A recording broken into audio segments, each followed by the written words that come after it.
ओम नमः शिवाय। ओम श्री गणेशाय नमः। खाद्य अध्याय वीरभद्र द्वारा युद्ध में लोकपालों की पराजय। ब्रह्मा जी बोले, शिव तत्व रूप आत्मवाद करते हुए विष्णु को देख इंद्र हंसने लगा। फिर वह हाथ में गदा लेकर देवताओं के साथ वीरभद्र से युद्ध करने के लिए रणभूमि में आया। उस समय इंद्र हाथी पर, अग्नि भेड़े पर, यम भैंसे पर, नैऋति प्रेत पर, वरुण मकर पर, वायु मृग पर एवं कुबेर पुष्पक विमान पर आरूढ़ होकर बड़ी सावधानी से चले। उसी प्रकार और भी प्रतापी देवगणों का समूह, यक्ष, चारण तथा गोहक भी अपने अपने वाहनों पर सवार हो युद्ध के लिए अग्रसर हुए। रुधिर से आत्र मुख वाले दक्ष ने देवताओं के सैन्य समूह को जब युद्ध के लिए उद्यत देखा, तब वह अपनी स्त्री सहित उनके पास आकर बोला। दक्ष बोला, हे देवगणों, मैंने आप लोगों के ही भरोसे यह यज्ञ प्रारंभ किया है, क्योंकि आप सभी मात जैसे देवगण सत्कर्म के फलदाता है। ब्रह्मा जी बोले, दक्ष के से वचन को सुनकर इंद्रादिक समस्त देवगण युद्ध के लिए तैयार होकर चल पड़े। तदंतर समस्त देवगण तथा इंद्रादि समस्त लोकपाल अपनी अपनी सेनाओं के साथ शिव की माया से मोहित हो युद्ध करने लगे। उस समय देवताओं तथा शिवगणों का युद्ध होने लगा। वे परस्पर तीक्ष्ण तोमर तथा बाण आदि नाना प्रकार के शस्त्रों से लड़ने लगे। उस युद्ध महोत्सव में शंख, बेरी, बड़े बड़े दुंदुभी और पट्टे का गंभीर शब्द होने लगा।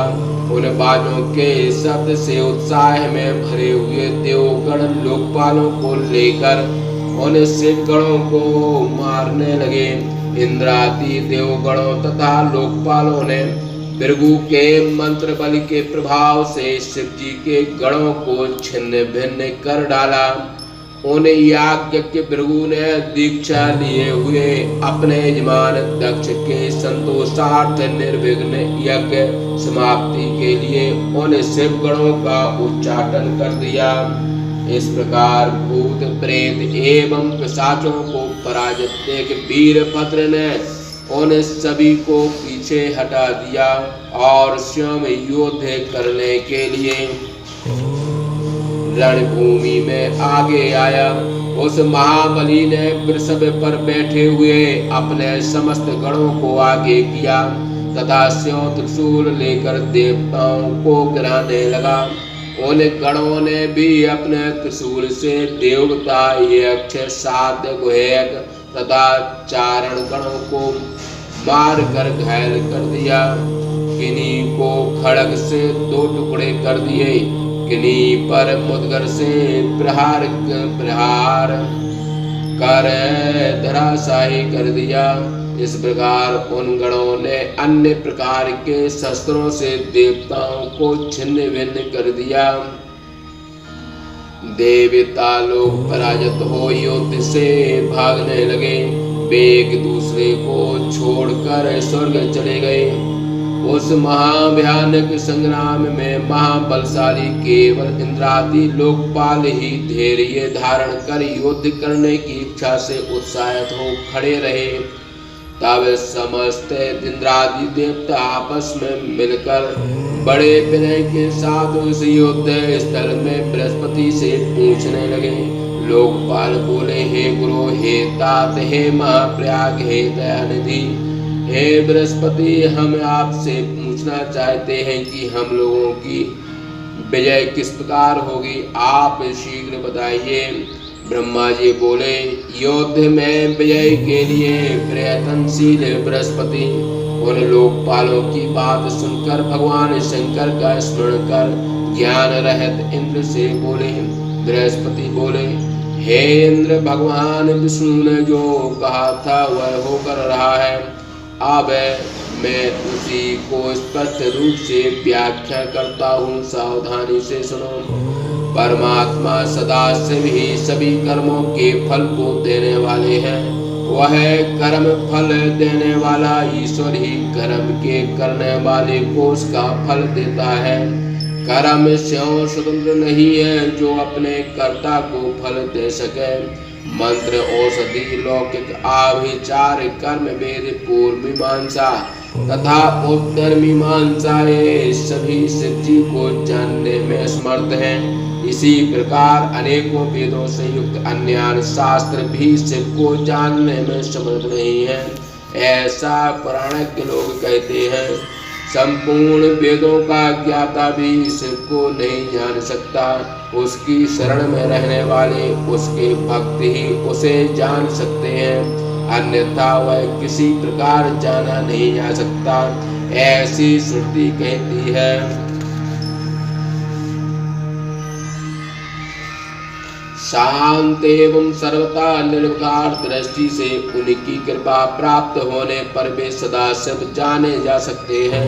हे इंद्र, अब कार्य का विषय उपस्थित होने पर जिससे कार्य में सिद्धि हो उसे अंश को मैं तुमसे कहता हूँ, सावधानी से अपने हित की बात सुनो।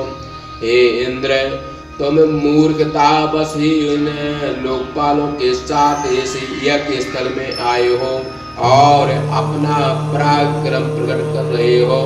हे परम क्रोधी रुद्रगण जो यज्ञ में विघ्न करने के लिए आए हैं, वे निश्चित रूप से यज्ञ में विघ्न करेंगे। हे इंद्र सुनो, मैं सत्य कहता हूँ कि इस यज्ञ में विघ्न विनाश के लिए कोई भी उपाय नहीं है।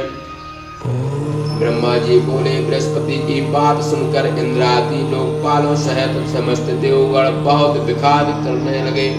तब महावीर गणों से युक्त वीरभद्र मन में शंकर जी का स्मरण कर इंद्रादि देवताओं से बोले। वीरभद्र बोले, तुम सब अपनी मूर्खता से इस यज्ञ में अपना अपना भाग लेने के लिए आए हो, अतः मेरे पास आओ, मैं तुम लोगों के तृप्त्यार्थ यज्ञ का फल दूंगा। हे शक्र, हे अग्नि, हे सूर्य, हे चंद्र, कुबेर, वरुण, वायु, निरुक्ति एवं शेष एवं वृक्षण, हे देव तथा राक्षसों के समूह, मैं आप लोगों को भरपेट भोजन दूंगा।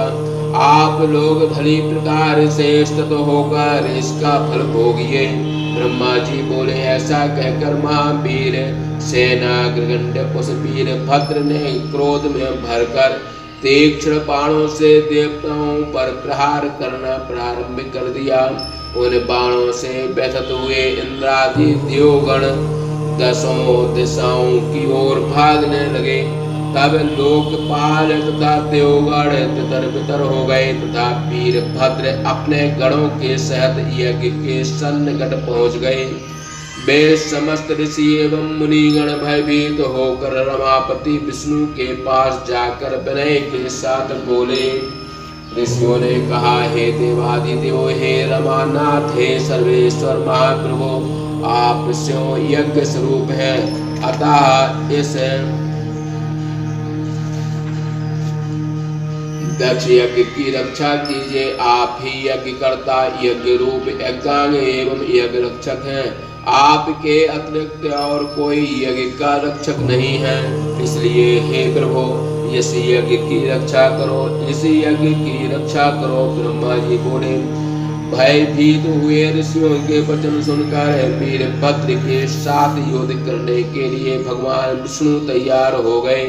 चतुर्भुज भगवान विष्णु ने कवच धारण कर हाथ में चक्र सुदर्शन ले दिया और वे युद्ध करने के लिए यज्ञ मंडप से बाहर निकले।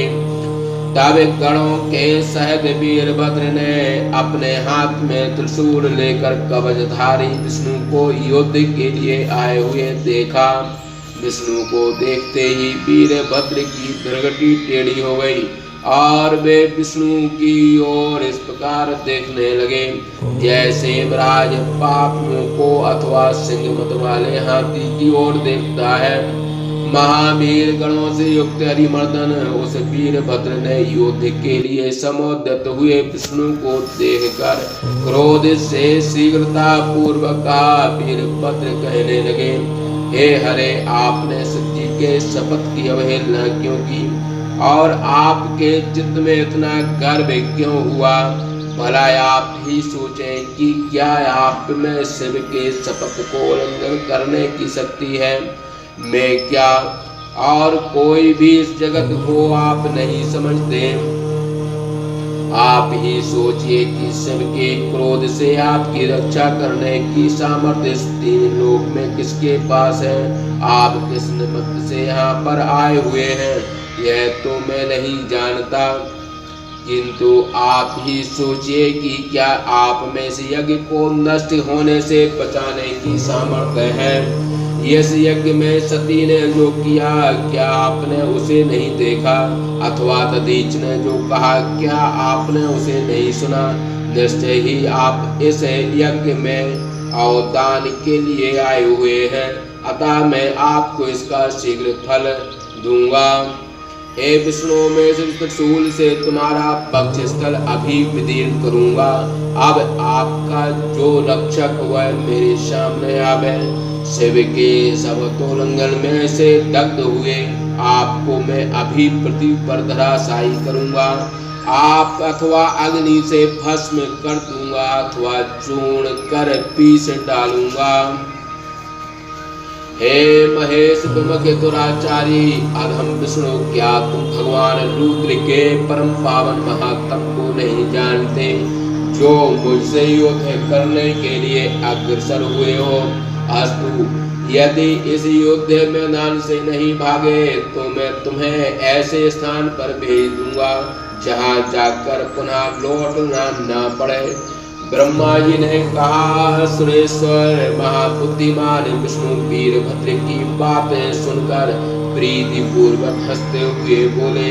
विष्णु जी बोले, हे वीरभद्र, तुम मेरी बात सुनो जिसे मैं तुम्हारे आगे अभी कहता हूँ। मुझे शंकर से विमुख मत समझो, मैं भी उन्हीं का सेवक हूँ। शिव तत्व से अनभिज्ञ केवल कर्म में विश्वास करने वाले इस दक्ष ने मूर्खता बस मुझसे यज्ञ में पधारने के लिए बारंबार प्रार्थना की थी। मैं अपने भक्त के पराधीन हूँ। जिस प्रकार भगवान शंकर अपने भक्त के अधीन रहते हैं, दक्ष मेरा भक्त है, इसलिए मैं उसके यज्ञ में आया हूँ। हे रुद्र के कोप से उत्पन्न होने वाले वीरभद्र, मैं जानता हूँ कि तुम रुद्र तेज स्वरूप तथा रुद्र के प्रताप के मूर्तिमान रूप हो। तुम मेरी प्रतिज्ञा सुनो, मैं इस यज्ञ की रक्षा के लिए तुमसे युद्ध करूंगा और तुम भी मुझसे दिल खोल करके युद्ध करो। चाहे युद्ध का परिणाम जो हो, मैं अपना पराक्रम अवश्य प्रकट करूंगा। ब्रह्मा जी बोले। विष्णु की बात सुनकर महाबलशाली वीरभद्र हंसते हुए बोले, हे विष्णु, मैं तुम्हें अपने प्रभु शिव का भक्त जानकर परम प्रसन्न हूँ। तदंतर गणों के सेनापति वीरभद्र हंसकर प्रसन्न हो बड़े विनय के साथ भगवान विष्णु से बोले। वीरभद्र बोले, हे महाप्रभु, मैंने आपके भावों की परीक्षा के लिए ऐसे वचन कहे थे, अतः मैं यथार्थ रूप से अब जो कहता हूँ उसे सुनिए। जो शिव है वही आप हैं और जो आप हैं वही शिव है। शिव के अनुशासन से वेद भी ऐसा ही वर्णन करते हैं। हे विष्णु, हम लोग तो शिव सेवक हैं, इसलिए हे रमानाथ, उनके आदर के लिए उनकी आज्ञा से ही आपके साथ इस प्रकार का वाद विवाद किया हूँ। ब्रह्मा जी बोले। भगवान विष्णु वीरभद्र की बात सुनकर वीरभद्र के लिए हितकारी वचन बोले।